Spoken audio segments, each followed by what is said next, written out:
വാർത്തകൾ വിശദമായി. കാസർഗോഡ് കളനാട് സ്വതന്ത്ര സ്ഥാനാർത്ഥിക്ക് നേരെ INL പ്രവർത്തകരുടെ വധഭീഷണി. സ്വതന്ത്ര സ്ഥാനാർത്ഥി അബ്ദുൾ റഹ്മാൻ കളനാടിന് നേരെയാണ് INL പ്രവർത്തകർ വധഭീഷണി മുഴക്കിയത്.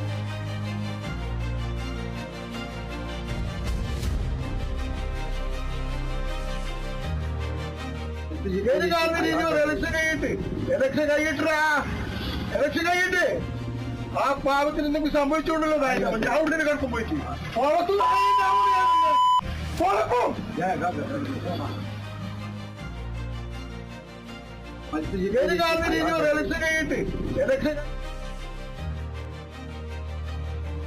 വിവരങ്ങളുമായി ജോസഫ് അഗസ്റ്റിൻ ചേരുന്നു. ജോസഫ്, സ്വതന്ത്ര സ്ഥാനാർത്ഥിക്ക് നേരെയാണ് INL പ്രവർത്തകരുടെ വധഭീഷണി.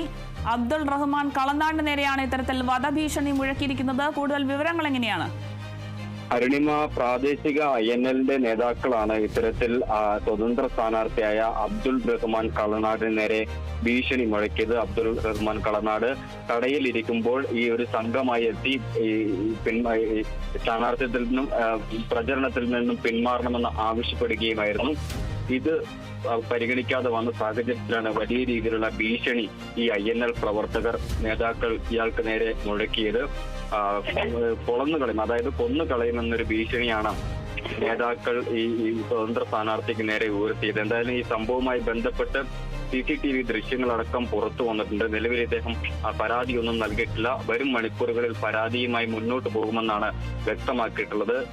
ചെമ്മനാട് പഞ്ചായത്തിലെ 8ാം വാർഡ് കളനാടിലെ സ്വതന്ത്ര സ്ഥാനാർത്ഥിയാണ് ഈ അബ്ദുൾ റഹ്മാൻ കളനാട്.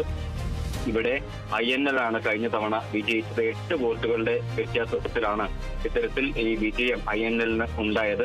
പക്ഷെ ഇത്തവണ സ്വതന്ത്ര സ്ഥാനാർത്ഥിയായി മത്സരിക്കുന്നതിന് പുറമെ ഇയാൾ അപര സ്ഥാനാർത്ഥി കൂടിയാണ്. അതാണ് ഈ INLനെ സംബന്ധിച്ചിടത്തോളം ഏറെ ചൊടിപ്പിച്ചിട്ടുള്ളത്. ബലാബല മത്സരം നടക്കുന്നിടത്ത് ഓരോ വോട്ടും നിർണായകമാണ്. അത്തരത്തിൽ ഈ വോട്ട് നിർണായകമായ ഒരു ഘട്ടത്തിൽ കൂടിയാണ് ഈ സ്വതന്ത്ര സ്ഥാനാർത്ഥി അപര സ്ഥാനാർത്ഥിയെ നേതാക്കൾ ഭയപ്പെടുത്തിയത്. CCTV ദൃശ്യങ്ങളടക്കം ഇപ്പോൾ പുറത്തു വന്നിട്ടുണ്ട്.